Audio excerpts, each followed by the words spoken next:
SST dan Ibu Afida Ikawati MT selaku narasumber, serta yang terhormat Bapak Ibu peserta Nuvation pada siang hari ini yang berbahagia. Alhamdulillah, puji syukur kita panjatkan karena berkat rahmatnya lah kita masih bisa berkumpul untuk bersama-sama menimba ilmu dari para narasumber yang luar biasa. Sebelum memulai acara, marilah kita berdoa dengan agama dan kepercayaannya masing-masing untuk berdoa dimulai.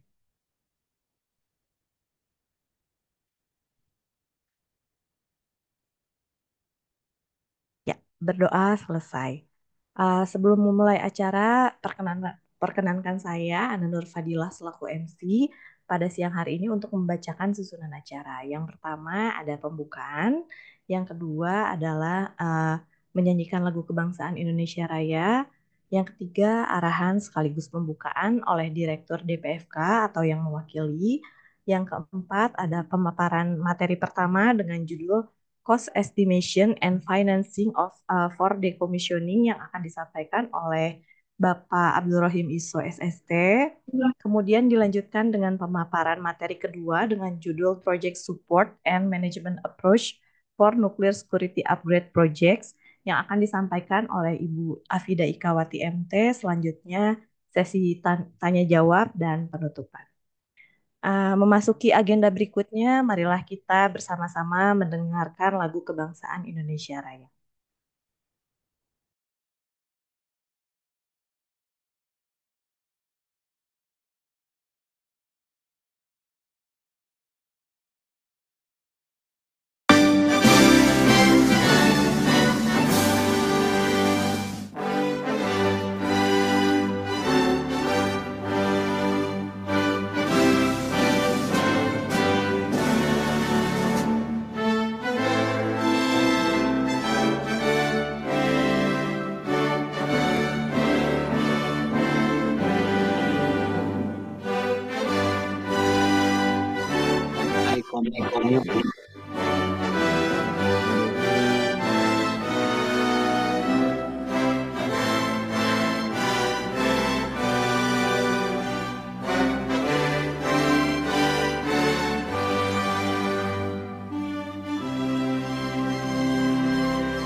Ya, baik. Terima kasih.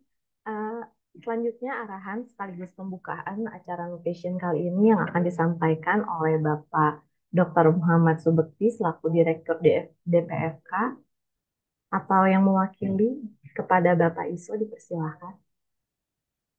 Iya.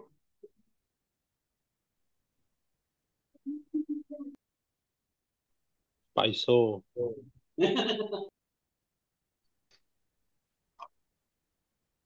Ya, terima kasih banyak Bu Ana atas kesempatannya.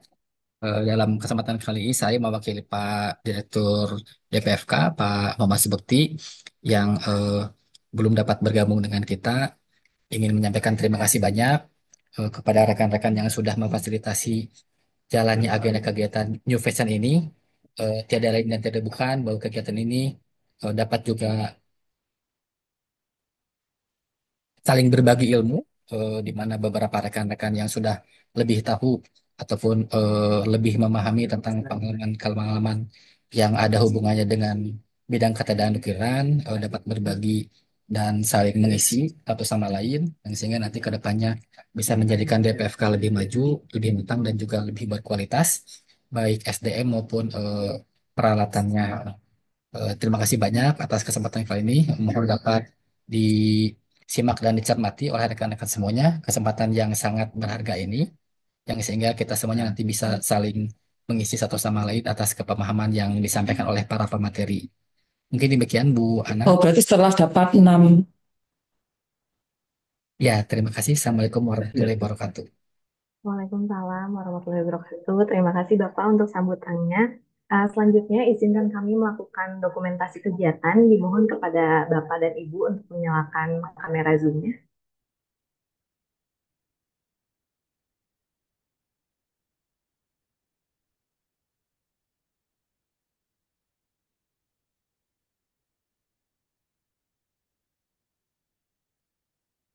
Satu, dua, tiga. Masih ditunggu.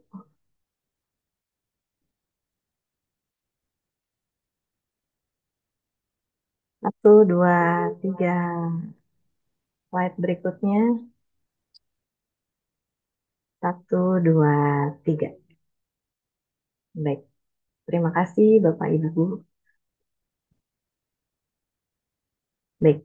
Selanjutnya memasuki acara inti yaitu pemaparan materi pertama sekaligus diskusi dan tanya jawab yang akan dipimpin langsung oleh Ibu Naila Saadah MSI selaku moderator. Pada Ibu Naila dipersilakan.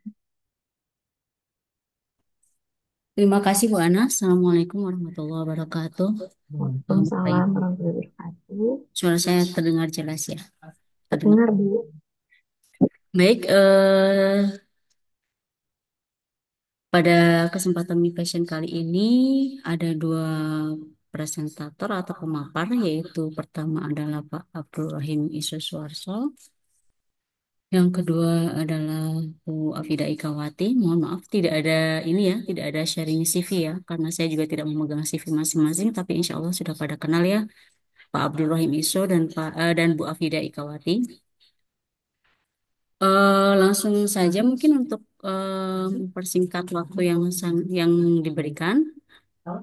Presentasi pertama dimulai dari Pak Iso Abdul Rahim Iso Suwarso dengan materi Cost Estimation and Financing for Decommissioning, yang akan Pak Iso dipersilakan untuk memaparkan materi selama 30 menit. Selesai tidak selesai harus selesai ya Pak ya.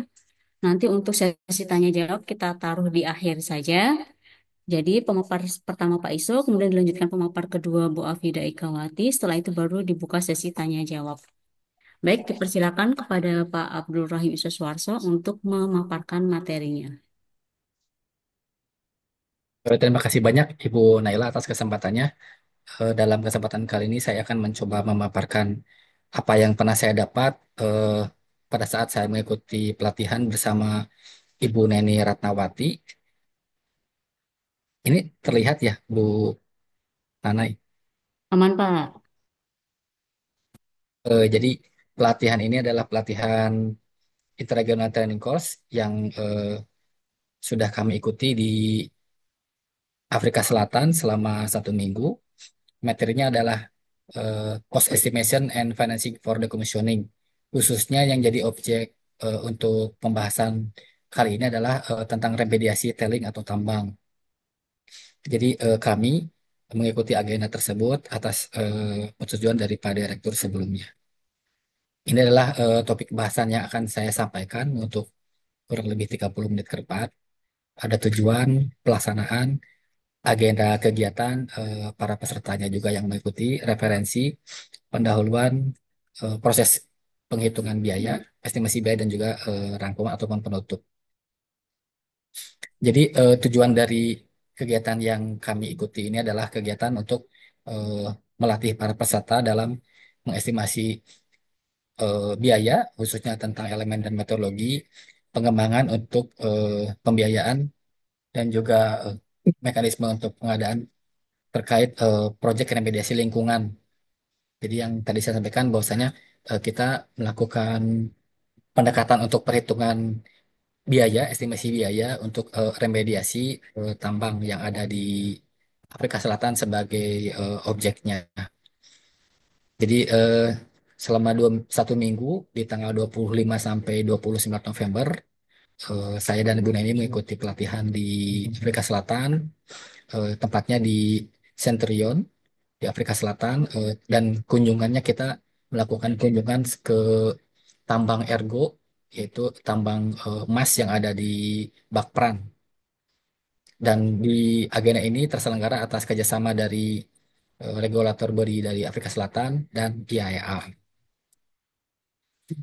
Ini adalah agenda selama 1 minggu pelatihan.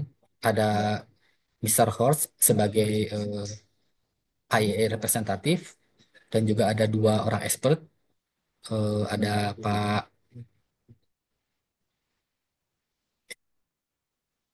Frank Dennis dari Jerman dan juga ada Frank Winde dari Kanada.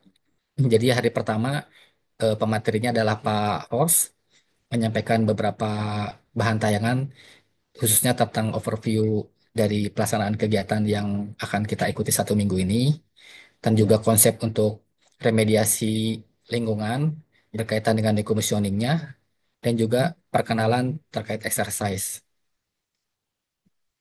Dari keduanya, Mr. Frank Dennis dari Jerman menyampaikan tentang proses estimasi perhitungan biaya dalam pengremediasian lingkungan. Di sini juga ada materi lain yang disampaikan oleh Pak Denis dan disambung oleh Pak Hos untuk sustainability and circular economy aspect in decommissioning and emergency remediation, environment remediation. Jadi ER itu environment remediation.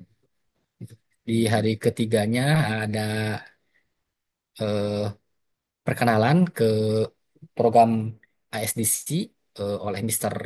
Dusan Danis secara virtual menyampaikan tentang pendekatan perhitungan biaya khususnya untuk eh, environment remediation. Jadi ini juga sama seperti ASDC di commissioning reaktor misalkan dengan menggunakan program SEREC. Namun di sini program SEREC yang disampaikan oleh Mr. Dusan Daniska ini diperuntukkan untuk environment remediation. Di hari Kamis kita ada kunjungan ke tambang emas yang tadi saya sampaikan di awal ke Bakpran. Selama 1 hari penuh kita melaksanakan kunjungan untuk melakukan observasi terhadap tambang tadi berdasarkan dari pengalaman ataupun pembelajaran di 3 hari sebelumnya. Di hari keempat kita ada presentasi grup dan diakhiri dengan diskusi. Pesertanya total ada kurang lebih 29, 19 orang dari beberapa negara anggota IAA, dari Bulgaria, Egypt, Georgia, Indonesia, Jordan, Libya, dan beberapa negara di Afrika juga. Dan 10 orang dari peserta lokal dari Afrika Selatan. Ini adalah referensi dari topik workshop selama 1 minggu. Ada ISDC sendiri, eh, dan juga ada IA Nuclear Energy Series untuk cost estimate environment remediation project. Ada IA Nuclear Energy Series juga yang sama tadi saya sampaikan khususnya untuk eh, riset reaktor dengan menggunakan program SEREC, IAEA GSR Part 6, decommissioning facility karena untuk decommissioning facility khususnya untuk tailing ini kan memang belum ada. Jadi pendekatannya kita masih menggunakan GSR Part 3 decommissioning khususnya untuk fasilitas riset reaktor. Dan juga IAEA GSG 15 strategi remediasi dan prosesnya untuk area yang terefek dari kegiatan yang sebelumnya ataupun aktivitas sebelumnya, aktivitas lampau. Ini adalah tayangan terkait hubungan antara definisi proyek penghitungan biaya dalam hal ini remediasi environment environmental remediation untuk estimasi pendekatan biaya. Jadi kita menentukan dulu proyek yang akan kita ambil terkait remediasi lingkungan tersebut, terus beberapa strategi yang harus kita susun. Eh,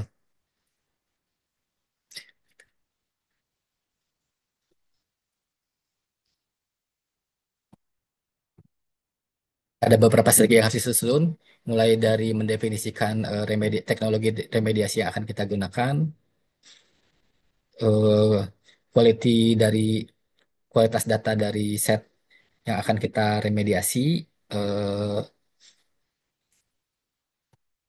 kegiatan yang akan kita lakukan terkait dengan proyek remediasi itu, perbaikan ataupun revisi informasi yang kita dapat dari data-data lampau, dan juga modifikasi atas pendekatan untuk remediasi teknologi pendekatan untuk remediasi ataupun modifikasinya. Nanti kemudian dari proyek yang kita akan lakukan ini akan keluar estimasi biaya yang akan dikucurkan terkait proyek remediasi tersebut. Jadi ini sama halnya dengan tata cara kita melakukan decommissioning fasilitas nuklir ataupun riset reaktor, sama hanya seperti remediasi project ini, nanti pendekatannya akhirnya akan sama dengan cara kita decommissioning fasilitas nuklir.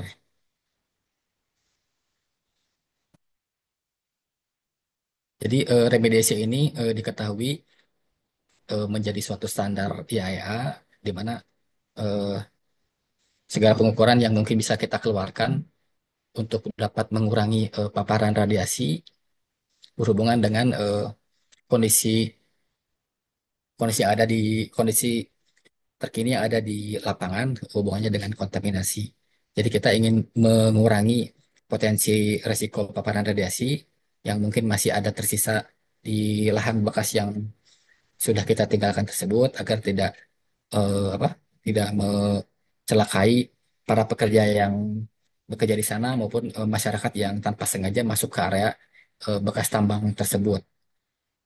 Jadi kemudian kita juga mempertimbangkan tindakan yang akan kita terapkan untuk kontaminasi tersebut, apakah itu dapat memapari kepada manusia. Tentunya kita juga dapat menghilangkan sumber radiasi tersebut secara keseluruhan, complete removal of contamination yang tidak pernah terjadi, dan kita mulai mencoba untuk menghilangkan tersebut agar tidak sampai menjadi alur paparan kepada manusia, khususnya kepada masyarakat yang ada di sekitar area bekas tambang tersebut. Jadi dan ini juga eh, antara remediasi dan decommissioning merupakan suatu aktivitas yang serupa di bawah pengawasan. Yang keduanya harus berada di bawah pengawasan. Tahapan untuk penghapusan juga digunakan dalam konteks decommissioning. Untuk remediasi ini sama halnya dengan decommission. Bisa kita sebut sebagai tahapan decommissioning. Kemudian berikutnya, apa yang menjadi tipikal untuk kita melakukan remediasi? Yang pertama adalah karena kegiatan lampau tidak diatur secara tegas ataupun secara ketat, regulasinya tidak tidak apa dijalankan dengan baik dalam hal ini, sehingga menyisakan residu ataupun menyisakan kontaminasi yang mungkin dapat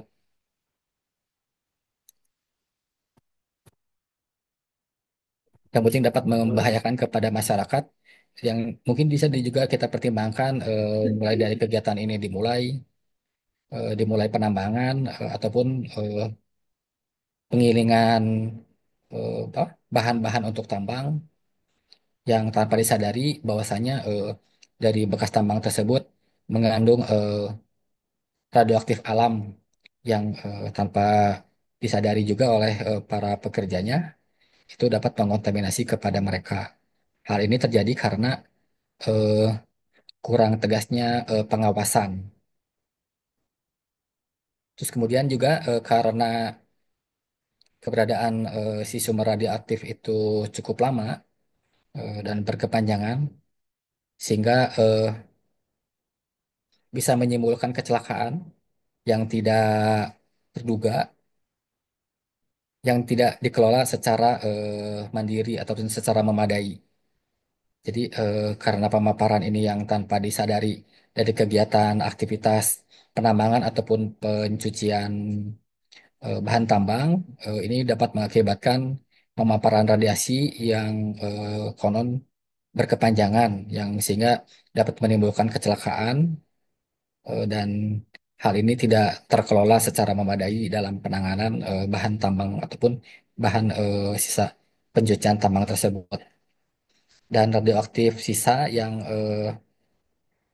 terjadi ini khususnya untuk beberapa kegiatan yang serupa seperti kegiatan militer ataupun produksi bahan nuklir dan juga apa pengujian pengujian terkait bahan-bahan radioaktif.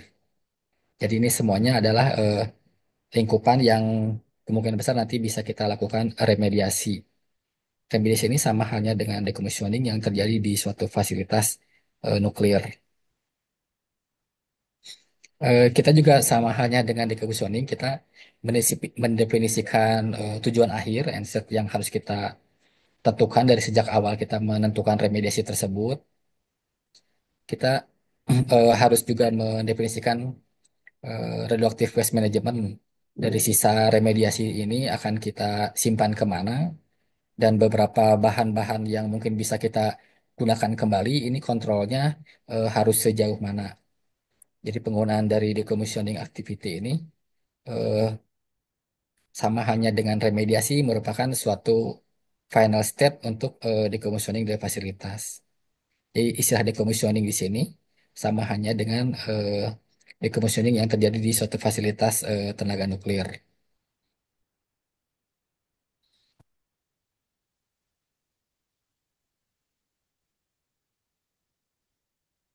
Kemudian untuk estimasi biaya, di sini juga tahapnya pengenalan seperti yang tadi saya sampaikan melalui ISDC yang disampaikan oleh Pak Daniska, disampaikan bahwa untuk penghitungan estimasi biaya untuk remediasi ini bisa juga dengan menggunakan program SEREC yang sudah established digunakan di proyek decommissioning fasilitas tenaga nuklir di reaktor daya maupun reaktor riset. Dalam estimasi biaya remediasi lingkungan, ini dilakukan pemilihan pemilihan solusi ataupun tujuan yang akan kita nyatakan sebagai tujuan akhir dari kegiatan remediasi dengan beberapa opsi pembersihan dan juga pemilihan lokasi penyimpanan limbah. Di sini juga kualitas dan keakurasian penghitungan biaya bergantung juga pada banyak atau sedikitnya dan kuantiti dan kualitas dari informasi yang tersedia semasa fasilitas tersebut ataupun tambang yang tadi menjadi objek apa objek workshop kami ini lengkap atau tidak, sehingga nanti ini akan bisa berhubungan dengan keakurasian estimasi biaya yang akan kita hitung. Sama seperti halnya dengan yang terjadi di decommissioning fasilitas sektor riset, beberapa parameter-parameter sangat penting hubungannya dengan penghitungan biaya seperti karakterisasi, seperti jumlah limbah, eh, level-level apa jenis limbah yang akan terjadi dari decommissioning suatu fasilitas. Dan estimasi estimasi biaya ini juga sangat diperlukan untuk memperkirakan besarnya anggaran yang akan kita keluarkan dan juga mendukung untuk opsi daripada beberapa remediasi dan juga membantu para evaluator untuk membuat proposal kontrak. Jadi kita estimasi estimasi biaya ini salah satu tools yang sudah established di decommissioning fasilitas reaktor nuklir yang digunakan untuk perhitungan di fasilitas tambang untuk melakukan remediasi lingkungan. Jadi lebih akurat dari data yang kita sajikan, maka estimasi biaya akan lebih akurat dan ini akan berhubungan dengan kematangan dari proyek yang kita lakukan. Eh, di sini juga kita dikenalkan dengan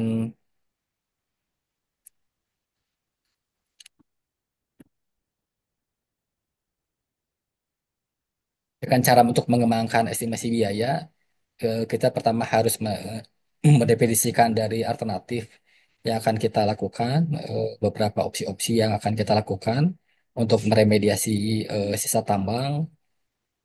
Kemudian kita juga mengidentifikasi eh, biaya-biaya dasar dari struktur untuk biaya modal, baik operasi dan perawatan tahunan, eh, biaya secara periodik. Ini kita lakukan pendalaman, pengembangan. Kemudian kita juga melakukan suatu perkiraan biaya, baik dalam tahap konstruksi maupun operasi dan perawatan. Kita juga mengaplikasikan biaya kontingensi. Yang kelima, kita mengestimasikan perkiraan biaya untuk para pekerja profesional atau teknis. Kemudian beberapa halnya lainnya lagi, ada pendekatan untuk penghitungan biaya. Faktor-faktornya adalah pengkiraan estimasi biaya untuk pengendalian yang mungkin terjadi jika diaplikasikan.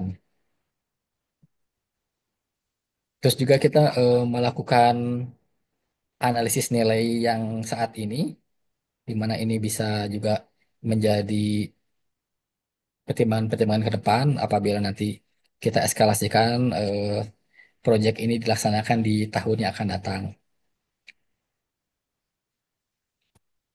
Maka apabila semua sesuai, kita lakukan sensitivitas dari estimasi biaya yang sudah kita lakukan dari poin 1 sampai 7. Jika mendekati dan memungkinkan, kita lakukan sensitivity analysis ataupun analisis untuk ketepatan penghitungan biaya.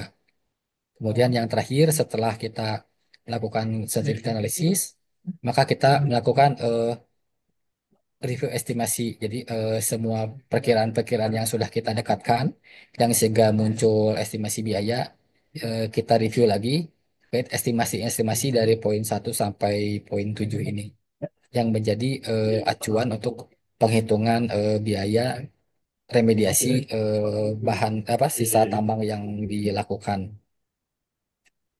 Ini adalah beberapa tahapan untuk proses estimasi biaya. Pertama adalah kita melakukan remediasi itu berdasarkan dari capital cost, operasi dan perawatan, eh, periode periode cost.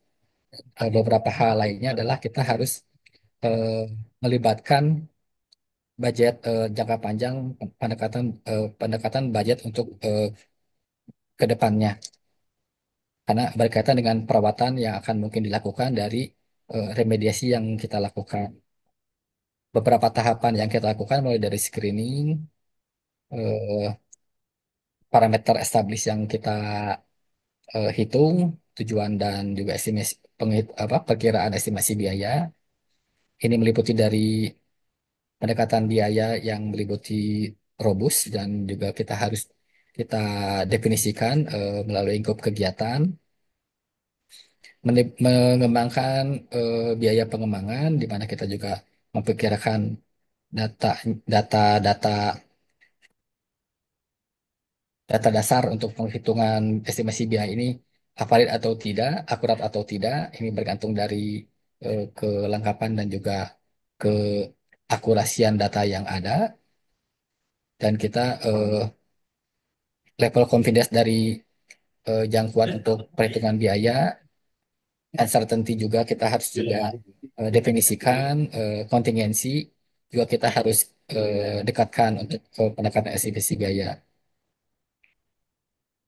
Tahapan kedua, kita mengikuti yang ada di program SEREC, quantity dan unit cost.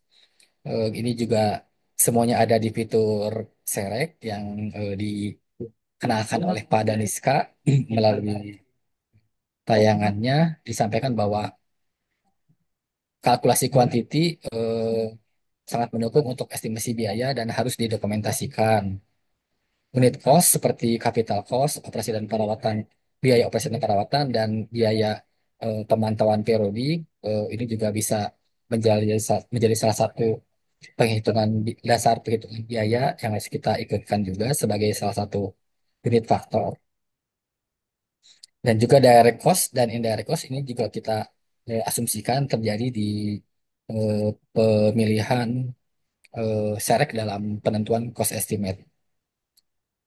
Analisis life cycle juga dilakukan beberapa longer term remediation eh, kita lakukan ini tahap berikutnya mulai dari tahun penetapan remediasi sampai tahun akhir ini ada asumsi untuk perhitungan biayanya di mana tahun pertama sangat banyak mengeluarkan dana tapi di tahun berikutnya biaya untuk operasi dan perawatan semakin meningkat karena di sisi lain karena masih adanya potensi paparan radiasi ke para pekerja maupun lingkungan, maka biaya untuk perawatan ini akan makin meningkat.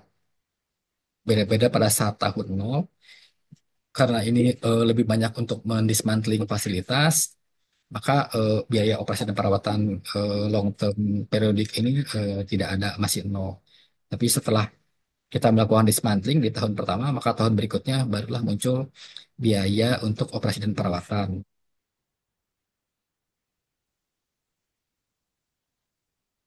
Eh, Faktor analisis juga, faktor analisis risiko juga ada di sini, sehingga nanti kesemuanya ini akan menghasilkan suatu keakurasian dalam pengestimasian biaya environment remediation, khususnya untuk tambang yang kita coba hitung.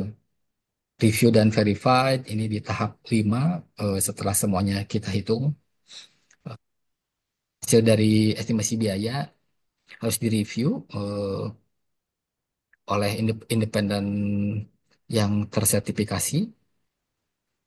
Berapa likup-likup yang lebih di review ini kesemuanya yang di faktor perhitungan biaya yang dilakukan.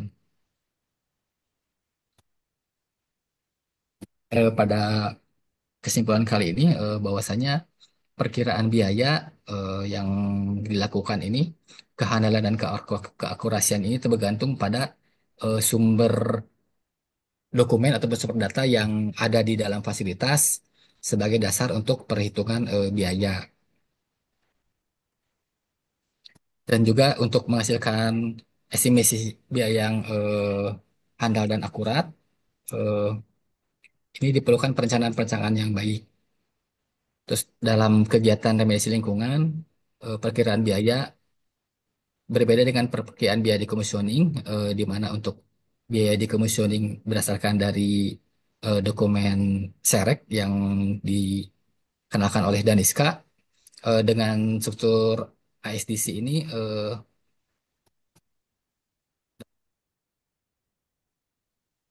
perhitungan biaya.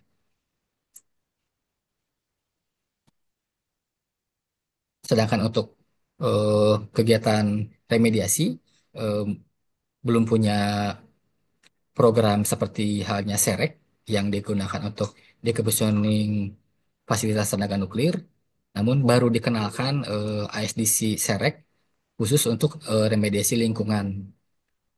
Dan besar kemungkinan di tahap berikutnya, karena kemarin hanya perkenalan untuk SEREKnya saja, kemudian kemungkinan di tahap berikutnya eh, SEREK untuk eh, environment remediation ini mungkin akan establish. Mungkin namanya bukan SEREK, mungkin namanya bisa jadi apa namanya. Tapi intinya sih program perhitungan estimasi biaya ini berbasis Excel, sama dengan SEREK isiannya.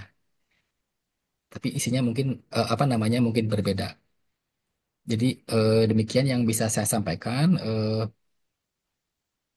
Terima kasih atas kesempatannya. Barangkali ada masih ada waktu ini akan saya coba.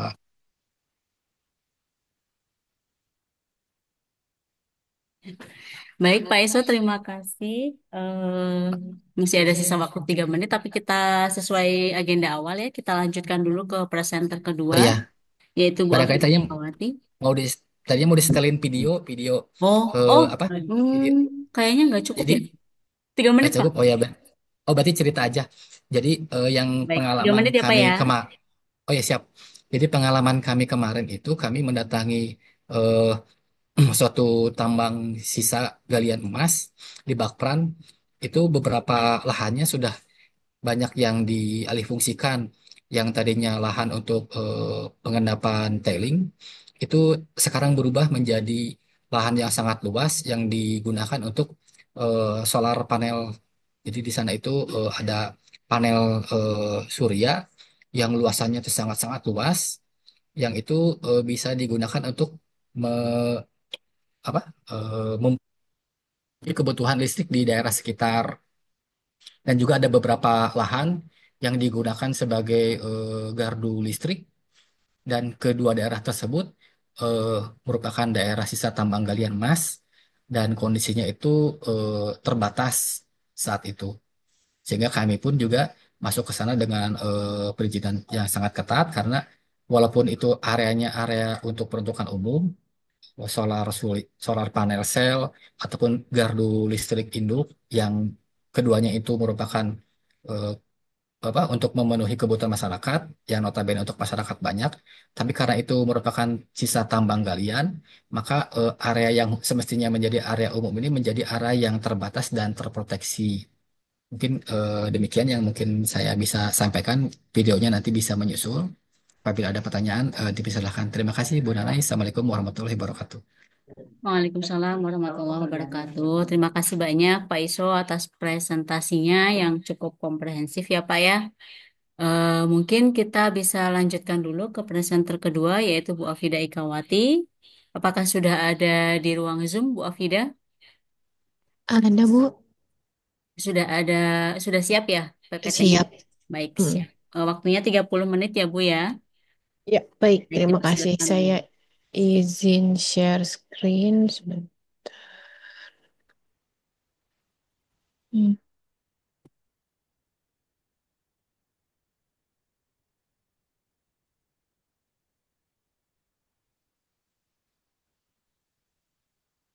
Yang terlihat sudah terlihat ya? Sudah Bu. Baik. Baik. Assalamualaikum warahmatullahi wabarakatuh. Selamat siang, Bapak Ibu. Baik, saya ingin menjelaskan mengenai hasil dari workshop yang saya ikuti terkait ini sebetulnya lebih banyak ke arah seperti project manager, project management sini. Jadi judulnya Project Support dan Management Approach for Nuclear Security Upgrade Project. Jadi eh, sebetulnya goal dari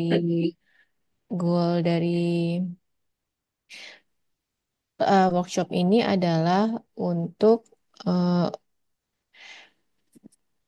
memberikan pembelajaran dan pengembangan untuk meningkatkan kesadaran pemahaman peserta pelatihan tentang prinsip-prinsip dasar manajemen proyek sambil mengolah proyek terkait keamanan dan pendekatan nuclear security. NSNS itu singkatan dari nuclear security untuk menerapkan dan mengawasi proyek-proyek peningkatan perlindungan fisik. Jadi sebetulnya ini adalah pelatihan yang dilakukan oleh IAEA di mana dia sebetulnya memiliki proyek-proyek terkait keamanan nuklir. Jadi di proyek itu ada beberapa persyaratan seperti dokumen atau sistem kerja, cara kerja yang mereka sepakati antara IAEA dengan member state-nya atau negara-negara anggotanya. Jadi target dari tujuan ini adalah untuk sebetulnya melatih personil dan diseminasi atau sosialisasi juga terkait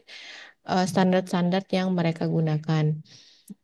Jadi memang eh, ini bukan murni bahwa kalau ikut ini berarti sudah bisa jadi menpro atau manajemen proyek, tidak, karena ini spesifik yang digunakan oleh IAEA di nuclear security.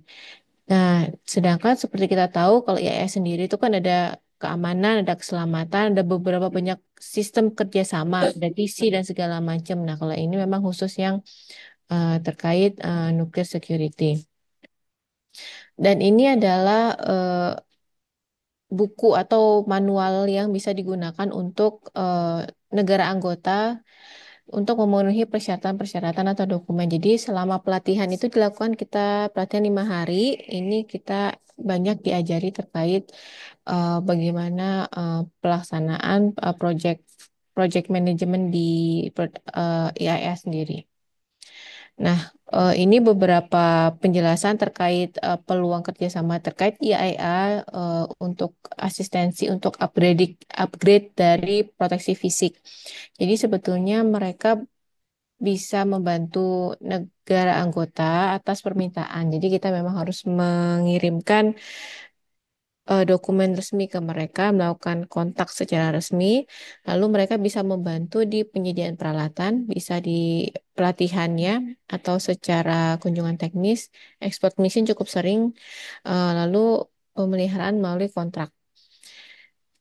Ya, dan lalu kalau untuk selanjutnya, eh, setelah menerima ini maka eh, secara resmi menerima dokumen ada komunikasi secara resmi. Jadi di situ baru didiskusikan tentang apa, perlu nggak expert mission, lalu penawarannya, kita mengajukan penawaran kita butuh apa atau kita butuh peralatan apa bisa di situ. Pelaksanaan peningkatan bisa ya tadi macam-macam ya, bisa pelatihan segala macam, garansi peralatan, pemeliharaan dan penutupan. Penutupan dari project maksudnya. Jadi kembali sebetulnya eh, bantuan ini tidak sepenuhnya 100% akan dibantu oleh IAEA, tapi ada juga dari member state-nya harus membiayai untuk kebutuhan lokal. Biasanya memang kejadian umumnya biasanya kalau kita meminta barang atau tambahan kamera atau apapun itu merek deteksi atau sensor itu mungkin cukainya atau apanya transportnya dari pelabuhan ke kita biasanya akan jadi tanggung jawab dari member state itu masing-masing.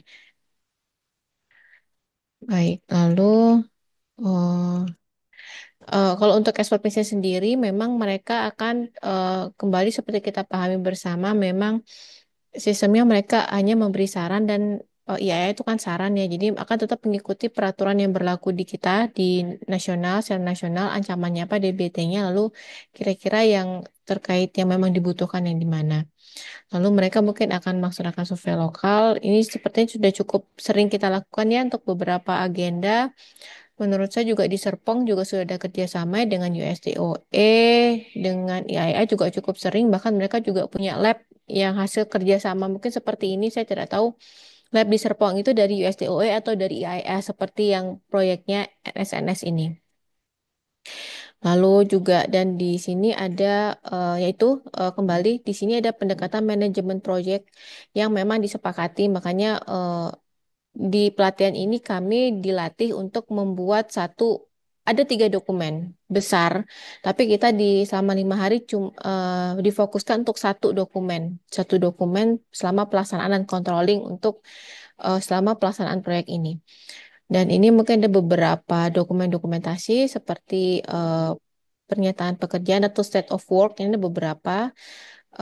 Lalu ini pembagian pekerjaan biasanya di mana yang untuk dia minta tanggung jawab nasional siapa, tanggung jawab untuk dari IAEA mana akan sangat jelas tanggung jawabnya nanti bisa di kontraknya seperti ini.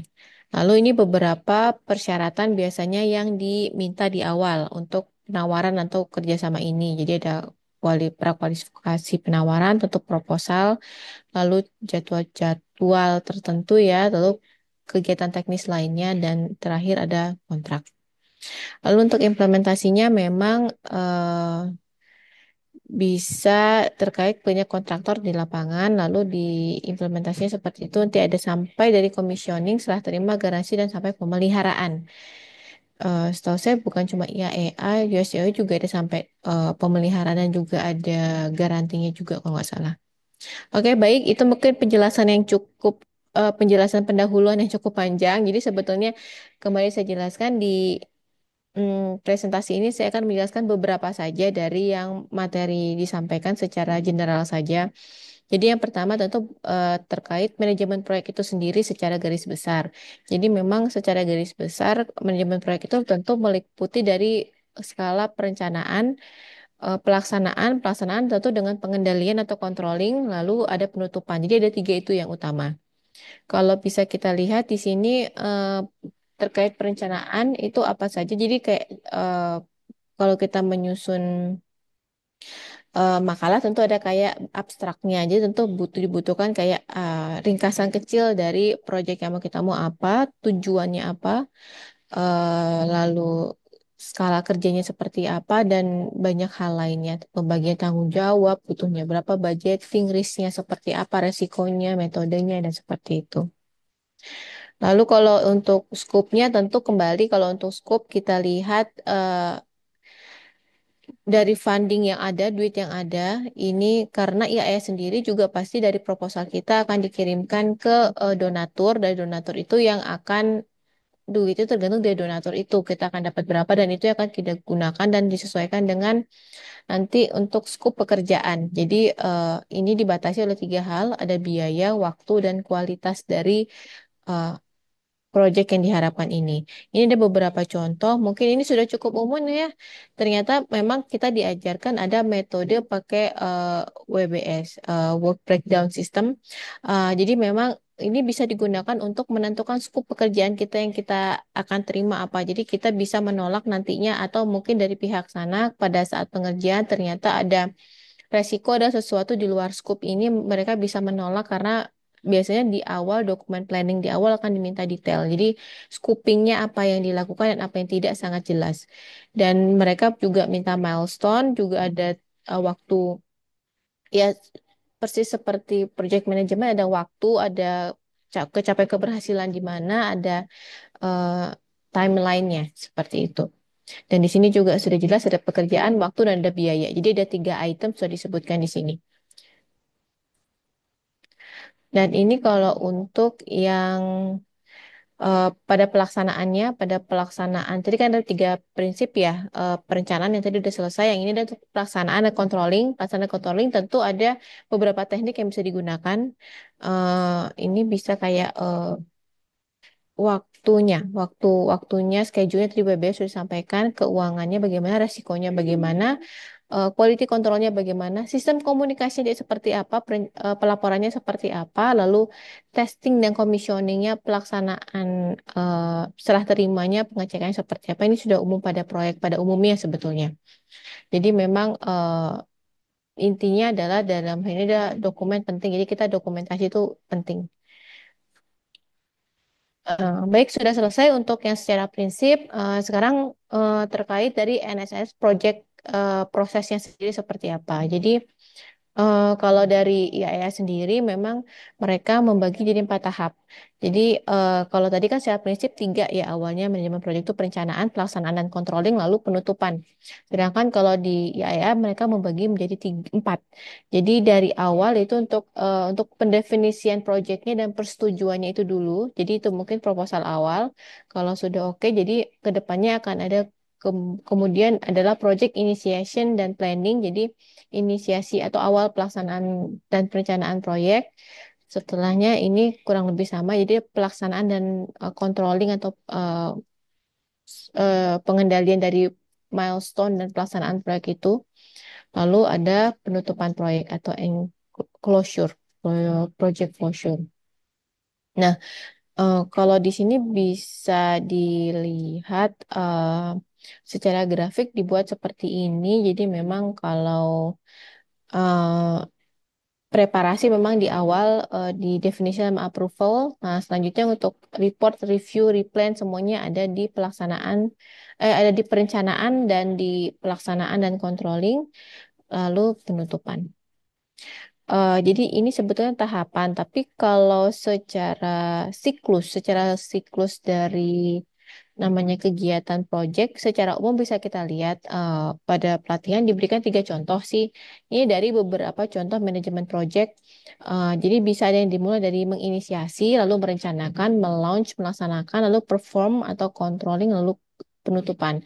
Ada juga yang inisiasi sama perencanaan digabung menjadi startup, lalu langsung ke inisiasi startup lalu ke initiate atau pelaksanaan awal. Nah, di sini baru dibagi dari initiate baru perasaan yang seperti perform atau kontrol. Jadi ada yang controlling, ada yang manage, ada yang delivery product, lalu closing.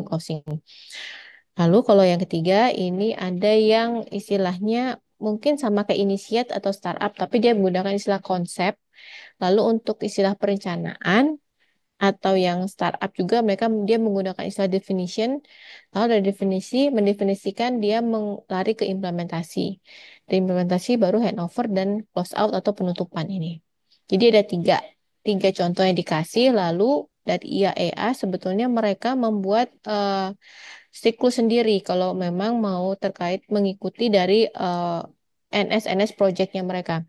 Jadi memang mereka dibagi jadi inisiasi, perencanaan, implementasi, testing, dan commissioning, closing, lalu mereka ada tambahan waranti dan maintenance. Jadi ada garansi dan perawatan. Nah, kalau untuk tadi kan secara prinsip kalau IAIA ada 4. Nah, kalau untuk yang awal memang untuk inisiasi di tahap yang awal tentunya di tahap tahap inisiasi. Lalu kalau untuk planning sama apa ini tentu di tahapannya planning. Lalu nanti kalau yang delivery dan control bisa jadi di implementasi dan testing commissioning tahapannya di sini. Lalu kalau untuk yang closing tentu di closing. Dan sebetulnya ada tambahan juga dari itu di closing bisa nambah sampai ke warranty dan setelahnya warranty dan maintenance ini setelah diserah terimakan ke proyeknya selesai ke operatornya. Baik, kalau terkait yang ini, oke, saya menjelaskan yang defining project. Jadi memang ada tahapan awal yang kita memang yang harus hmm, tahapannya. Jadi memang ada inisiasi di sini memang ada yang defining sama approval. Project defining dan approval. Jadi memang di sini defining project memang kita harus mengetahui problem apa yang kita punya, lalu apa yang mau kita lakukan, lalu standar-standar kita yang untuk kita menganggap proyeknya diterima atau enggak kita juga harus tahu. Itu jadi membantu untuk menetapkan goal dan objektifnya kita apa, tujuan kita seperti apa. Eh, dari situ terimplementasilah proyek project manajemen ini. Lalu di situ baru nanti ada output yang diminta seperti apa diharapkan ada dan keuntungannya juga ada. Nah, sebetulnya banyak hal yang ada di tahap project definition dan approval ini seperti identifikasi stakeholder seperti apa. Dan ini juga menurut saya di DPFK atau di zaman kita di DPF juga ini menurut saya sudah hal yang lumrah. Beberapa kita juga kita diminta untuk mendefinisikan stakeholder kita. Jadi memang di sini ada kita perlu tahu stakeholdernya siapa untuk jadi dengan cara mengumpulkan informasi, identifikasi dulu lalu mengumpulkan informasi, melakukan analisis, lalu melakukan perencanaan untuk komunikasi kita terhadap stakeholder seperti apa. Jadi memang kalau kurva ini memang sudah sangat jelas ya. Jadi memang pihak mana yang harus kita manage closely ini berarti yang penting di yang ketika interestnya tinggi dan powernya tinggi. Dan ini sebetulnya targetnya harapan adalah target ketika mempunyai project lebih bagus kalau bisa memenuhi dari yang di sini. Selanjutnya kembali ini tadi saya bilang awal ada beberapa dokumen yang memang diminta ya untuk melengkapi kalau ingin terkait dengan mengikuti atau mendaftar proyeknya mereka. Jadi memang yang kalau tadi awal untuk project definition approval yang saya jelaskan adalah memang outputnya adalah nanti keluarnya ada dokumen project concept note. Nah, lalu yang kedua untuk proses tahapan yang kedua sama ketiga ini keluarannya adalah project initiation document atau PID. Nah, lalu kalau untuk dari tahapan keempat project closure ini keluarnya adalah laporan sama checklist dari project checklist. Jadi ada review form, ada checklist juga. Ada ya laporan review review dari laporan dari project sama checklist. Nah, ini bisa dilihat ada beberapa cukup banyak form-formnya kalau memang nanti saya mungkin Bapak-Bapak yang sudah punya pengalaman kerja sama dengan IAEA juga mungkin sudah sangat familiar dengan ini karena ini adalah dokumen yang akan diminta dan harus disiapkan dan kita dokumentasikan dengan baik.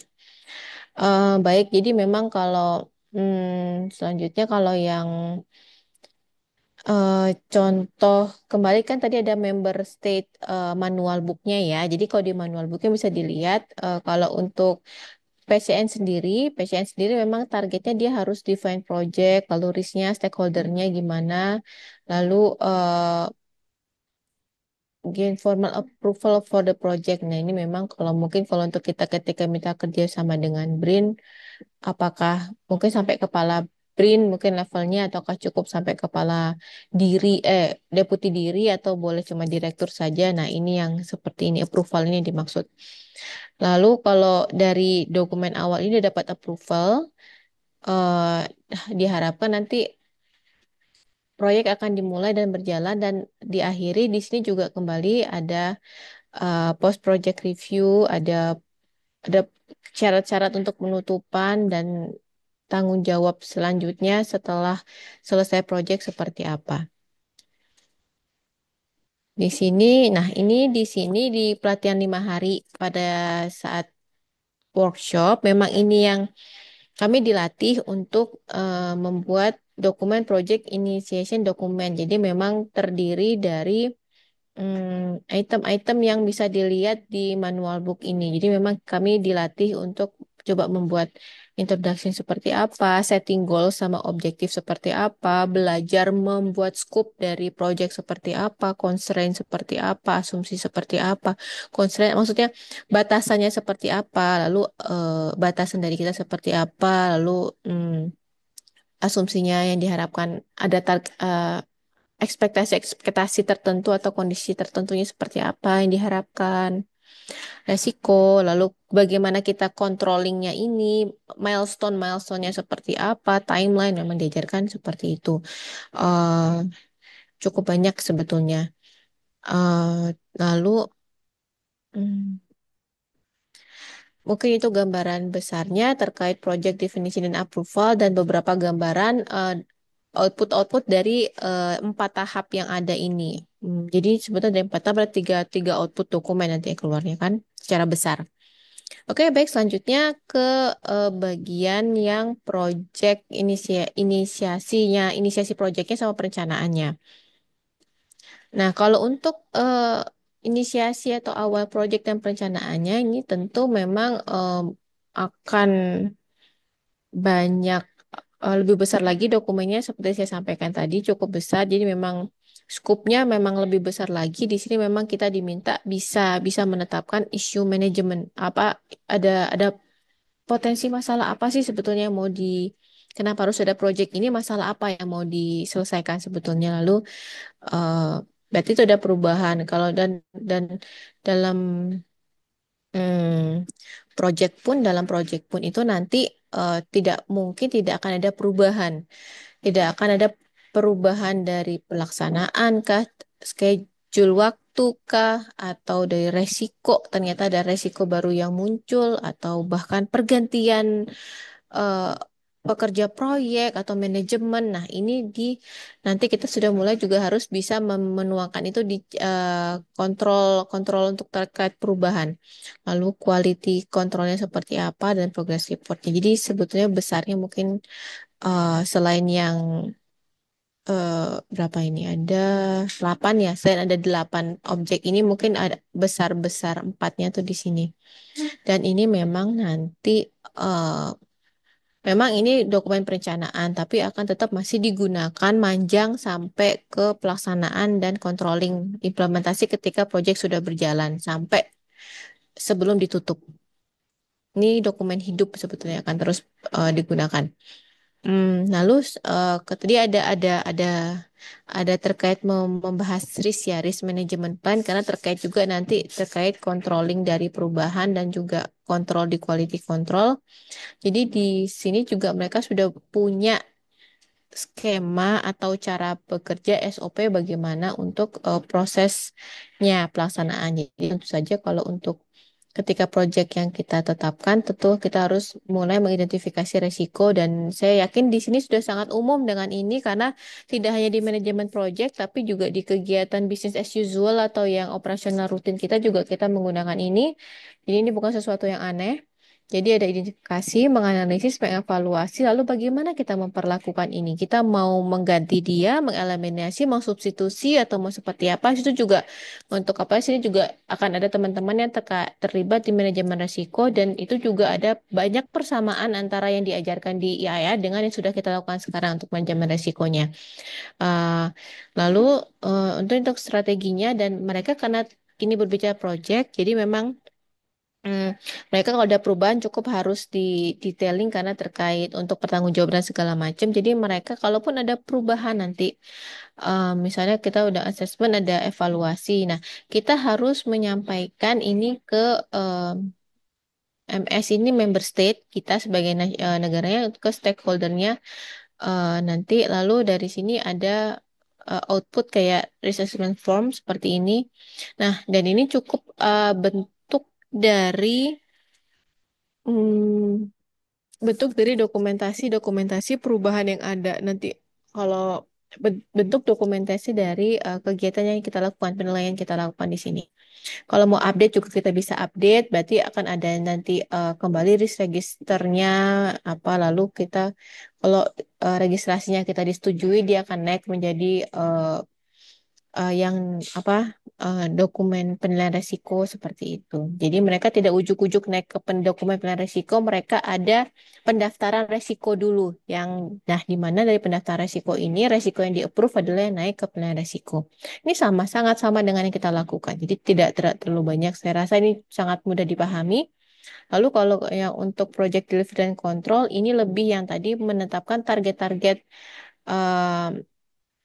target-target terkait ini. Jadi ada beberapa strategi kita lihat dari waktu dia sesuai apa tidak, dari risk sesuai keuangan sesuai enggak atau ada ini dan kalau untuk ini lebih sebetulnya kuncinya adalah quality control lebih ke sini. Pengawasan.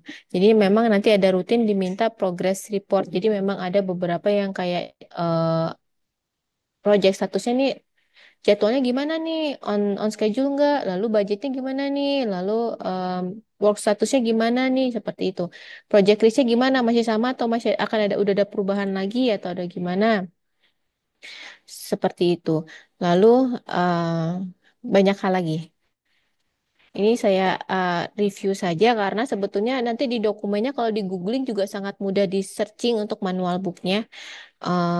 Dan ini kalau misalnya ternyata ada perubahan masalah nih ternyata jadi yang bisa Bu Orkida, punten, tinggal 5 menit ya. ya, Bu. Oh ya baik.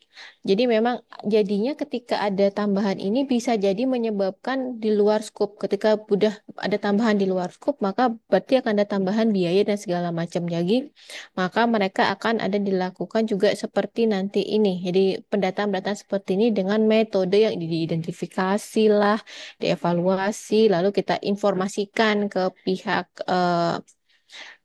technical operations dan segala macam seperti itu. Dan sedangkan kalau untuk perubahan itu sendiri juga tidak ujuk-ujuk, jadi memang ada beberapa perencanaan. Jadi memang harus dipahami dulu benar nggak ini perubahannya tuh itu sih gitu. Kalau benar oke perencanaan untuk perubahan yang ada gimana ya? Lalu rencana ini bisa diimplementasikan nggak? Kalau bisa, oke, berarti harus dilakukan komunikasi. Nah, makanya di sini juga mereka sangat menuntut bahwa komunikasi dengan stakeholder yang dituju. Seandainya misalnya ada masalah di masalah keuangan, apa misalnya kualitas barang yang tidak bisa diperoleh, di mana jadi ada perubahan kualitas atau biaya, jadi makanya harus dikomunikasikan. Di sini ada beberapa komunikasi ini sangat penting. Jadi memang ada nanti ada beberapa persyaratan dan beberapa dokumentasi yang dituntut. Mungkin seperti contohnya seperti ini juga dituntut nanti. Nah, ini juga penjelasan tadi untuk evaluasi atau controlling. Jadi memang di setiap tahapan dari tahapan satu ke dua, dua ke tiga, tiga ke empat ini memang harus selalu ada pengawasan. Baik, selanjutnya, lalu kalau untuk yang testing dan commissioning, memang ini saya tidak langsung mungkin bisa masuk di project delivery dan control. Jadi memang ini teman-teman sangat memahami bahwa tes penerimaan penerimaan itu bisa dari pabrikan, bisa dari user. Jadi memang kalau dari pabrikan sudah jelas checklistnya seperti apa, dia bisa keluar kalau di ACC, dan dari user tergantung kemauannya itu. Jadi di sini adalah agak menarik di sini biasanya nanti nih acceptance ini ada dari factory, ada dari user. Nah, dan untuk enclosure-nya, untuk penutupnya eh, ini jadi memang sebetulnya ditutup itu adalah proyek perubahan sudah selesai dan dia sudah bisa digunakan untuk bisnis as usual atau operasional biasa. Contoh gampangnya kalau untuk di keamanan nuker itu adalah ke CCTV. Dari pemasangan baru sampai pelatihan personel itu bisa masuk proyek, lalu serah terimanya adalah business as usual atau operational environment-nya itu adalah di pelaksanaan pelaksanaan rutin yang dilakukan sekarang. Jadi pengawasan, keamanan melalui CCTV, pengoperasian rutin, perawatan rutin seperti itu. Memang di situ, dan sebelum serah terima ini memang diminta ada uh, beberapa harus dipastikan bahwa proyek ini tidak bisa dipahami dengan baik oleh operator yang akan atau orang-orang yang akan melaksanakan ini. Jadi memang ada beberapa juga outputan. Ini ada beberapa contoh dokumentasi yang akan diperlukan, tahapan-tahapan yang harus diperlukan. Nah, baik, ini adalah post project review dan report. Jadi tentu diminta report. Jadi achievementnya seperti apa, summary projectnya seperti apa, lalu seperti ini. Nah, di sini nanti juga secara resmi akan uh, berarti kerjasama dengan IAEA atau dengan ini juga secara resmi sudah selesai dan diserahkan kepada operator. Yang berlanjut adalah tentang tinggal garansinya dan perawatan tergantung kontraknya. Mungkin demikian dari saya. Terima kasih. Jika ada pertanyaan, maka mungkin menunggu dari saya kembalikan dulu kepada moderator. Terima kasih. Mohon maaf kalau ada kesalahan. Terima kasih. Assalamualaikum. Assalamualaikum warahmatullahi wabarakatuh. Baik, terima kasih Bu Afida atas presentasinya. eh Baik, Bapak Ibu, kita bisa langsung masuk ke sesi tanya jawab ya. Untuk sesi tanya jawab ini, saya akan bagi menjadi dua sesi, kalau waktunya memungkinkan ya. Jadi sesi pertama dulu untuk 3 pertanyaan dari Bapak Ibu. Silakan bila ada pertanyaan boleh raise hand. Sementara menunggu Bapak Ibu raise hand, saya akan membacakan pertanyaan dari Pak Fatmu Anis ya. Ini untuk Pak Iso ya Pak ya, pertanyaan pertama. Mohon maaf kedengaran ya suara saya ya. Di sini berisik soalnya lagi ada nggak tahu apa itu. Aman, Bu Nay. Aman, oke baik. Apakah untuk Pak Iso on ya Pak Iso ya? Ya, ya. Baik, untuk Pak Iso dari Pak Anis ada pertanyaan, apakah program penghitungan biaya sudah diterapkan untuk program decommissioning reaktor Triga 2000? Adakah informasi terbaru atau hasil perhitungan sehingga mengubah perkiraan biaya yang dihitung sebelumnya? Berapa estimasi decommissioning reaktor Triga 2000 dan berapa sensitivitasnya? Serta bagaimana proses validasinya? Mangga Pak Iso. Ya, perlu disampaikan bahwasanya ini merupakan salah satu dokumen yang dipersyaratkan untuk pengajuan perpanjangan perizinan reaktor 3 2000. Kita sudah melakukan updating program decommissioning yang sudah kita susun di sebelumnya, dan ini sudah disampaikan ke Bapeten per Desember kemarin. Beberapa perubahan yang terjadi, salah satunya adalah perhitungan biaya yang sudah dilakukan. Ini perhitungan biaya yang sudah kita lakukan, ada pergeseran besaran nilai yang terjadi dikarenakan adanya perubahan end state yang kita pilih dari dokumen sebelumnya, dari greenfield menjadi brownfield. Nah, ini disampaikan di sini bahwasanya beberapa parameter untuk pengupdatean estimasi biaya kita menggunakan SEREC sebagai dokumen untuk perhitungan biaya yang dilakukan untuk penghitungan biaya antara lain adalah poin 1 sampai 11.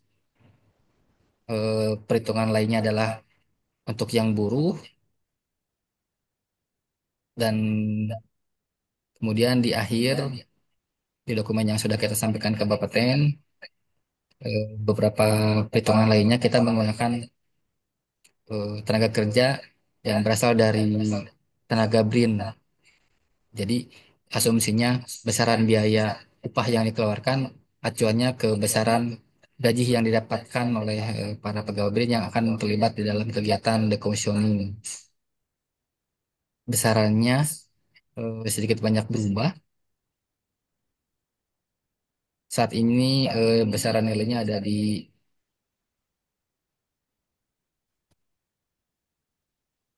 136 miliar.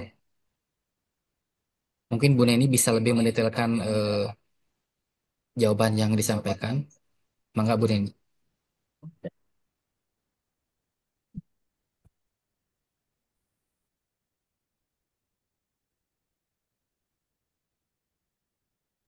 Bu Neni nggak ada kali Pak. Oh iya, dampaknya. Baru bangun tidur. Eh. Pak Isu saja yang menjawab. Kasihan Bu Oh iya Neni siap. masih ini, masih pagi di situ. Oh iya iya. Iya jadi intinya sih ini sudah dilakukan perhitungan. Nah, berkaitan dengan apa? Validasi dan juga keakurasian. Ini akan terjadi pada saat nanti kita masuk ke transition period, Pak Anies.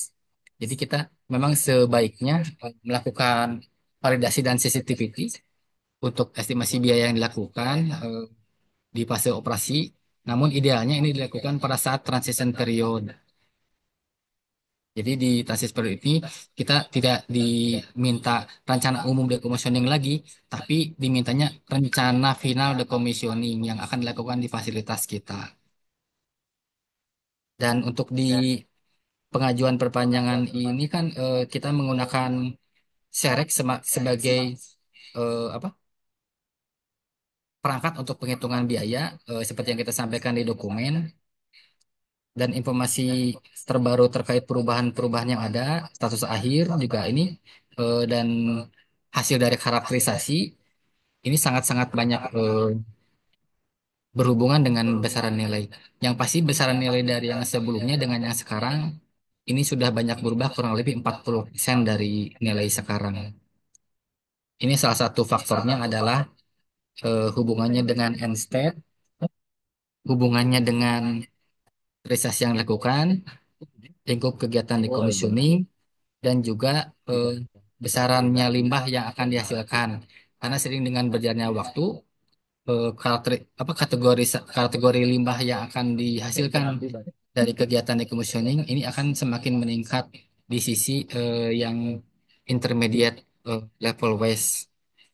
Karena sering dengan berjalan waktu, makin sering dan makin lama kita mengoperasikan fasilitas, maka deposit radioaktivitas yang akan mungkin terkumpul di eh, limbah yang akan dihasilkan ini akan semakin tinggi berhubungan dengan besarnya biaya yang akan dikeluarkan. Mungkin itu Bu Nanai. Baik, terima kasih Pak Iso. Bagaimana Pak Anies? Apakah sudah menjawab pertanyaan dari Pak Anies? Sambil mau Kelihatannya open mic, boleh silakan Pak. 136 miliar itu ya. Itu sampai selesai ya, Mas. Tadi. Mangga Pak Iso. Ya, jadi memang kita masih belum mempertimbangkan untuk mengirimkan semua limbah ini ke Serpong. Jadi semua limbah-limbah decommissioning ini di dokumen kita masih di state disimpan di sini. Jadi nilai segitu itu belum termasuk dengan shipping waste ke IPLR. Salah satunya yang paling banyak yang akan banyak memakan biaya adalah pengiriman limbah radioaktif khususnya bahan bakar bekas ke Serpong yang antara lain akan memerlukan kontainer khusus, eh, transportasi khusus, dan juga akan memerlukan perizinan-perizinan yang sangat banyak dan memakan biaya. Ya, terima kasih. Tapi kita memang perlu pendalaman di sini nantinya. Termasuk teknologi dan macam-macam apakah sudah dipertimbangkan sini. Terima kasih Pak Iso informasi awalnya. Ya, jadi memang kalau memang sampai terjadi decommissioning, ini sudah seharusnya kita kirimkan semua limbah tanpa terkecuali termasuk bahan bakar dipindahkan ke Serpong. Dan saat ini sudah tidak ada lagi kesepakatan antara fasilitas dengan General Atomic ataupun US DOE sebagai pemilik dari bahan bakar Triga ini, karena kita sudah menyatakan diri bahwasanya bahan bakar X3 akan disimpan di negara kita. Jadi sudah barang tentu seperti yang tadi Pak Anies sampaikan, kita harus sudah mulai melakukan kajian perkiraan biaya dan juga teknologi yang tepat, efisien dan efektif untuk pemindahan bahan bakar dan limbah lainnya dari fasilitas 32.000 ke Serpong. Baik, terima kasih Pak Iso atas informasinya. Bapak Ibu, dipersilakan jika ada yang ingin bertanya boleh raise hand kalau secara langsung atau mau lewat chat juga boleh ya. Saya bacakan pertanyaan kedua untuk Bu Afida Ikawati dari Pak Anies juga. Bagaimana kira-kira proyek manajemen ini untuk diimplementasikan pada proyek decommissioning reaktor Triga 2000? Dan apa bedanya dengan program decommissioning yang ada? Silakan Bu Afida. Baik, izin menjawab. Terima kasih pertanyaannya Pak Anies. Baik, kalau secara penerapan itu sangat bisa Pak, karena pada prinsipnya kan kalau decommissioning sebagai sebuah proyek tentu harus ada awal pelaksanaan dan ada akhir, di mana di pelaksanaan harus ada controlling. Tadi hal-hal yang saya sampaikan tadi saya jelaskan secara general itu sangat bisa digunakan. Cuma yang berbeda adalah tentunya kalau untuk decommissioning kita tidak menggunakan pembiayaan dari IAEA. Jadi eh, mungkin bedanya yang saya jelaskan adalah beberapa persyaratan dokumen, bentukan dokumen yang untuk selama dokumentasi atau bukti kesuksesan dari proyek ini mungkin akan berbeda dengan saya sampaikan. Bedanya itu. Lalu kalau yang kedua mungkin terutama kalau yang untuk kalau proyek pada umumnya mungkin ada istilah commissioning atau apa gitu. Tapi kalau commissioning saya tidak mungkin, cuma mungkin testing bisa karena kan itu kalau kalau penutupan kan mungkin memastikan testing memastikan itu aman dan divalidasi oleh badan pengawas. Bedanya mungkin itu ya, bedanya ya, bedanya yang menurut saya seperti itu sih Pak. Kalau ada mungkin sudah cukup menjawab atau belum ya Pak? Eh, Sebetulnya sudah terus, tapi saya ingin tahu apa sih perbedaannya program decommissioning yang sudah kita buat kalau kira-kira diubah jadi pendekatan project management. Kalau di dokumen Oh, kan ya. sepertinya sama ya, isinya sama begitu. Ada cost estimasi, ada SDM, tapi kalau dibuat pakai pendekatan project, menurut Mbak Afi, apa bedanya? Oh, agak bedanya ya di mananya Pak ya? Agak belum kebayang Pak karena kembali ini maksudnya kita mau sistem ini dekomnya karena kan sekarang baru perencanaan decommissioning Pak, belum decommissioning belum decommissioning beneran decommissioning. Jadi pasti akan banyak banyak hal yang berubah. Tapi memang kalau yang pastinya untuk di dalam bentuk dokumennya untuk serah terima penutupan proyeknya pasti sama. Itu adalah bahwa memang harus memenuhi keberterimaannya itu udah jelas. Banyak bedanya nanti memang adalah hmm, mungkin di bagian pelaksanaannya Pak. Saya tidak tahu nanti apakah di kan terus kalau untuk dibuat proyek saya belum kebayang sekali Pak ini dibuat proyek karena yang mengerjakan pihak ketiga kah atau kita di sejauh mana pihak ketiga sejauh apa seperti itu saya masih belum banyak kebayang.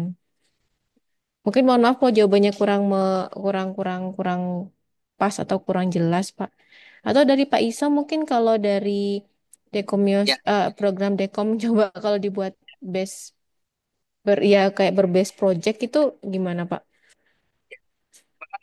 sharing ini kan suatu kegiatan yang kita lakukan base-nya dengan project manajemen nanti dilakukan oleh kita, oleh kombinasi kita dan pihak ketiga ataupun full oleh pihak ketiga. Nanti mekanismenya akan diatur di project manajemen tersebut. Jadi kalau boleh dibilang untuk pengerjaan kegiatan decommissioning ini dengan project manajemen seperti yang sudah kita lakukan sebelumnya. Ini cerita ya. Kita pernah melakukan upgrading reaktor di tahun 2000 yang pernah saya dengar dan saya pernah ikuti. Itu ada project manajemen yang dibuat di sini.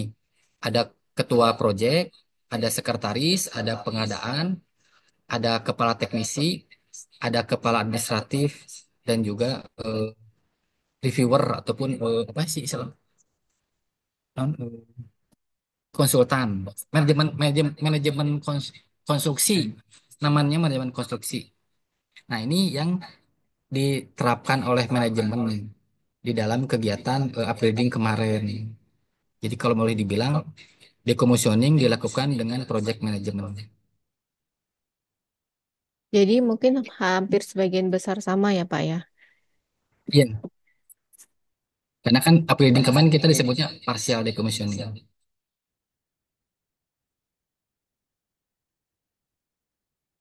Jadi pada saat nanti kita akan melakukan decommissioning, eh, kita harus membuat project management dulu. Baik, bagaimana Pak Anies? Apakah sudah Ya, bisa menjawab? sebetulnya sedikit pancingan sih.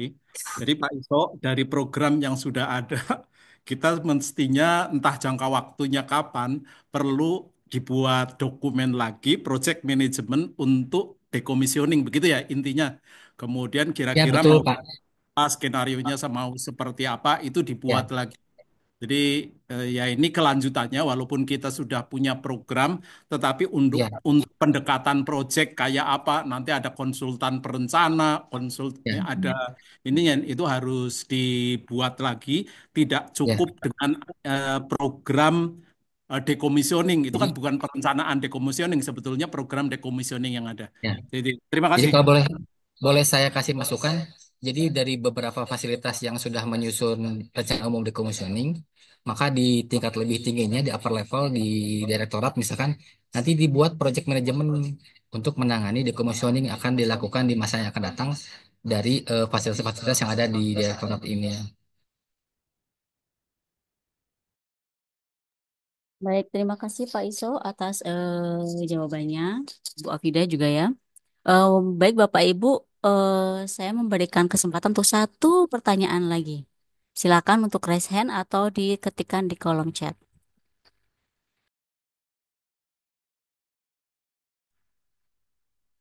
Mungkin untuk materi Bu Afida ada tanggapan dari Pak Anwar atau Pak Ade, Rusdi Adam, atau mungkin Pak Arif Faat, dipersilakan.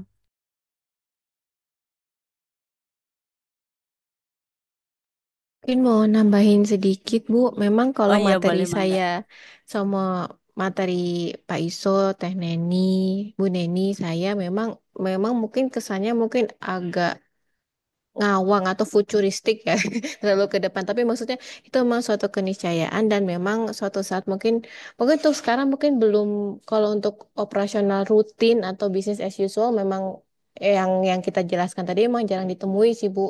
Tapi memang kedepannya seperti yang pancingan dari Pak Anies tadi, terima kasih banyak, memang cepat atau lambat memang Pasti kita harus dilakukan membuat ya. hal itu memang harus kita terapkan dan kita implementasikan. Mungkin harus dipersiapkan oleh Bu Afida dan Pak Abdul Rahim ya dari sekarang ya. Baik, Mangga Bapak tadi yang saya sebutkan namanya apakah ada tambahan? Kalau untuk Dekom siapa ini di sini ya? Saya kurang tahu ini. Saya hanya tahu Bu Neni, Pak Iso ya. Pak Pras, Bu. Pak Pras boleh silakan Pak. Singkat saja untuk ininya, untuk eh, tanggapannya. Duh, hanya aja ya Bu. Mangga silakan Pak. Enggak, sebenarnya saya ingin coba mengetes tingkat kepemahaman saya tadi dari presentasi Pak Iso. Memang masih agak awam juga. Jadi tadi kan Pak Iso menceritakan sesuatu tentang proyek remediasi ya. Kalau misalkan dalam suatu proyek atau kegiatan decommissioning sesuatu fasilitas di mana PI atau pengelola instalasi atau pemegang izinnya sudah menetapkan bahwa hasil akhir dari kegiatan decommissioning adalah greenfield, apakah masih diperlukan adanya proyek remediasi? Karena tentu saja pada saat kegiatan decommissioning yang sudah ditetapkan dengan end state-nya greenfield, eh, kondisi awal lingkungan sudah dipenuhi gitu, yaitu dengan koridor tidak adanya lagi pengawasan dari regulator sebagai Bapeten. Atau sebenarnya proyek remediasi ini ada suatu proyek atau kegiatan yang memang dilakukan berbarengan dengan suatu tahapan decommissioning pada suatu tahapan akhir seperti itu. Mohon penjelasannya dari Pak Is. Saya juga masih belum paham. Monggo Pak Iso.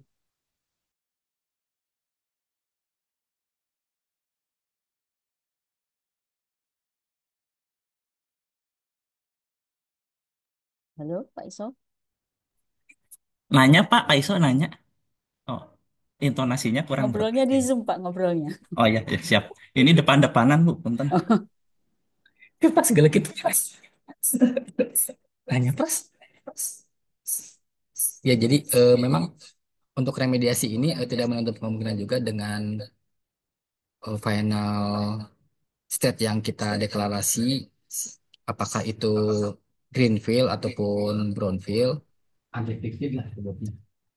Restricted area, kalau misalkan disebutkan sama unrestricted area di kedua handset tadi. Pak Iso punten ke ruang Zoom ya Pak, biar pada dengar yang lain. Ya ini, oh, Bapak belum di unmute. Udah, oh, udah. Sudah, cuman tidak ke speakernya kayaknya, nggak ke mic-nya. Oh ya, deket kan. Jadi memang tadi yang dipertanyakan Pak Pras, apakah masih memerlukan adanya remediasi dengan opsi-opsi yang sudah kita tetapkan, apakah greenfield ataupun brownfield? Nah, sepemahaman saya yang seperti kemarin saya dapat di pelatihan kemarin, bahwasanya baik end-state brownfield ataupun greenfield itu istilah di mereka adalah restricted sama unrestricted area, dan keduanya masih harus mempertimbangkan remediasi. Remediasi ini tidak harus kita melihat dari sisi lahannya saja, tapi juga beberapa ikutannya yang antara lain sisa-sisa gedung, bahan-bahan yang tadinya digunakan di fasilitas tersebut, apabila digunakan untuk keperluan umum ataupun untuk keperluan yang lainnya, ini harus dinyatakan untuk apa sebagai kegiatan remediasi karena seyogianya lah bahan misalkan apa hanggar yang tadinya digunakan di tambang emas yang kemarin saya kunjungi ini si besi-besi hanggarnya itu dipindahkan menjadi shelter bis misalkan. Nah, si shelter bis ini sudah dipergunakan untuk keperluan umum, tapi di situ ada tanda-tanda yang menyatakan bahwa di sini ada radiasi, besaran radiasinya juga terpantau secara berkala oleh otoritas. Begitupun juga dengan lahan yang tadinya eh, apa endapan dari tailing tersebut yang digunakan menjadi apa namanya panel panel surya yang digunakan menjadi gardu induk itu juga sama di apa dilakukan tahapan remediasi dan secara keberkalaannya operasi dan maintenance biaya operasi dan maintenance keberkalaannya ini muncul yang semata-mata diperuntukkan untuk pemantauan keselamatan. Jadi remediasi ini tetap diperlukan untuk tahapan apapun yang kita pilih sebetulnya. Gitu, Baik, Pas? terima kasih Pak Iso. Sisanya mungkin silakan ngobrol sendiri ya Pak. Baik Bapak Ibu, dengan berakhirnya sesi tanya jawab, sesi tanya jawab tersebut, maka Innovation kali ini untuk tema cost estimation dari Pak Abdul Rahim Iswaswarso dan tema project management dari Bu Afida Ikawati sudah selesai. Oh, mohon izin untuk mengingatkan kepada para presenter Pak Iso dan Bu Afida ya untuk mengunggah materi paparan pada tautan yang sudah dibagikan di WhatsApp grup ya Bapak Ibu ya. Mohon untuk tidak lupa karena mungkin ada teman-teman yang belum atau tidak menghadiri dari awal tadi datang di tengah-tengah jadi ingin mengetahui materi yang dipaparkan jadi bisa membaca dari materi yang sudah diunggah oleh Pak Iso dan Bu Abida Ikawati. Baik, terima kasih Bapak Ibu. Saya kembalikan waktu kepada MC Bu Ana. Apakah sudah di ruang Zoom? Baik. Terima kasih Bapak Ibu. Mohon maaf apabila ada kesalahan dari saya sebagai moderator maupun dari para pemapar. Mohon dimaafkan karena kesalahan itu datang dari kami sebagai manusia. Terima kasih. Assalamualaikum warahmatullahi wabarakatuh. Waalaikumsalam warahmatullahi wabarakatuh. Terima kasih banyak pada Ibu Naila selaku moderator, serta Pak Iso dan Bu Afida selaku narasumber, pemaparan yang sangat luar biasa dan diskusi yang sangat menarik ya. Semoga bermanfaat bagi kita semua. Terima kasih juga untuk para peserta yang sudah menyimak acara ini dari awal hingga akhir. Saya ingatkan kembali untuk mengisi daftar hadir di link yang sudah di-share. Terakhir, saya mewakili panitia yang bertugas menyampaikan permohonan maaf yang sebesar-besarnya jika selama pemaparan ataupun acara pada sore hari ini ada kesalahan.